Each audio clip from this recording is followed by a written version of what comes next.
தாவேகா தொண்டர்களை கொடுமைப்படுத்தும் செயலில் அரசு ஈடுபட்டால் அதற்கு எதிராக அதிமுக குரல் கொடுக்கும் என்று முன்னாள் துணை சபாநாயகர் பொள்ளாச்சி ஜெயராமன் தெரிவித்தார். திருப்பூரில் நடைபெற்ற அதிமுக தெருமுனை பிரச்சார கூட்டத்தில் கலந்து கொண்ட பின் பேட்டியளித்த அவர், தேர்தலில் அதிமுக மாபெரும் கூட்டணியை அமைக்கும் என்று கூறினார். எடப்பாடியார் அவர்கள் கரூர் சம்பவத்திற்கு சிபிஐ விசாரணை வேண்டும் என்று கேட்டால் அதை தருவதற்கு திமுக ஆட்சி ஏன் தயக்கம் காட்ட வேண்டும்? மடியிலே கனமில்லை என்றால் வழியிலே பயமில்லை என்று சொல்லுகிற ஸ்டாலின் இதற்கு மட்டும் ஏன் இவ்வளவு யோசிக்கிறார்? அவரே போலீஸ் மந்திரி, அவரே அவருடைய போலீஸை விசாரித்தால் என்ன நியாயம் கிடைக்கும்?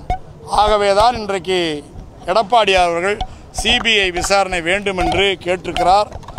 அதே போல இன்றைக்கு தாவேகா தொண்டர்களை பொய் வழக்குகளை போட்டு மிரட்டுகிற செயலிலே அனைத்து இந்திய அண்ணா திராவிட முன்னேற்ற கழக ஐடி விங்கை சேர்ந்த நிர்வாகிகள் தருகிற தகவல்கள், உண்மையான தகவல்களை ஸ்டாலின் தாங்கிக் கொள்ள முடியாமல் அவர்கள் மீதும் பொய் வழக்கு போட்டு பலரை சிறையிலே தள்ளுகிற முயற்சியிலே ஸ்டாலினுடைய போலீஸ் ஈடுபட்டிருக்கிறது.